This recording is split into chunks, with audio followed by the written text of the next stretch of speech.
So today let's talk about something you probably use every single day. Search engines. You know, like Google, Bing, DuckDuckGo, and maybe even Yahoo if you're feeling nostalgic. But have you ever wondered how these things actually work, or where they even come from? So imagine the internet is this massive, never-ending library, but there is no card catalog, and the books are just scattered everywhere, sometimes hidden in the weirdest places. If you wanted to find just one piece of info, say the recipe for banana bread or the capital of Mongolia, you'd be totally lost, right?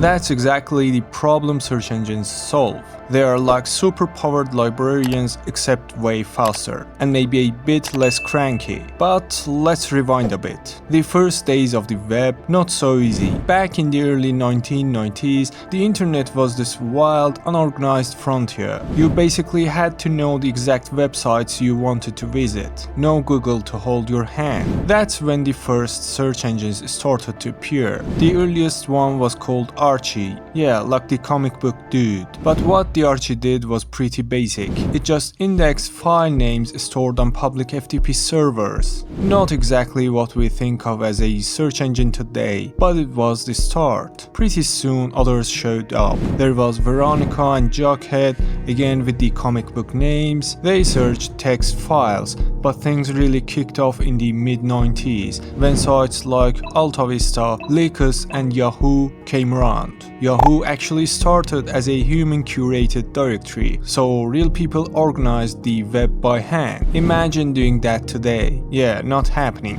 Then around 1998, two Stanford students, Larry Page and Sergey Brin, launched Google, and this totally changed the game. Google's big idea was something called PageRank. Instead of just looking for keywords, Google tried to figure out which pages were the most important, based on how many other pages linked to them. And because of that, Google almost instantly gave you better, more relevant results. And the rest is kind of history. Okay, but how do search engines actually work? There are basically three main steps: crawling, indexing, and ranking. First, crawling. Search engines send out these little programs called spiders or bots that travel around the web, following links from page to page. They are constantly looking for new content and updating their list of what's out there. Next is indexing. When the bots find a page, they try to figure out what it's about. They look at the words on the page, the titles,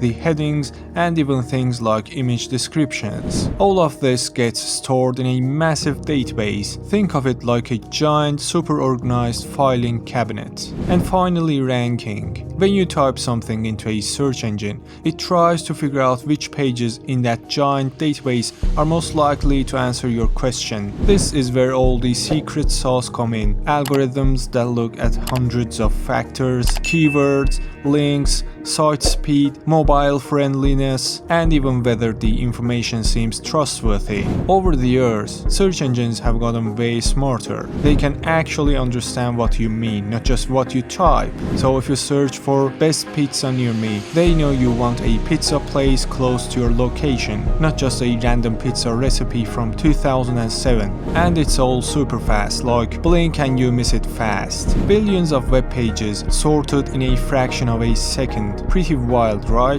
Of course, search engines aren't perfect. Sometimes they miss things, or spammy sites sneak through, and there are always debates about privacy, especially with all the data these companies collect. But for most of us, they have become an everyday tool we barely even think about, until you try to remember life without them. Yikes. So next time you ask Google a question, just remember there is a whole lot of history, technology, and clever algorithms working behind the scenes to get you that answer in a split second. Search engines, they are basically the unsung heroes of the internet. And that's the story. Thanks for hanging out, and if you learned something new, hit like and subscribe for more fun explainers. See you in the next one.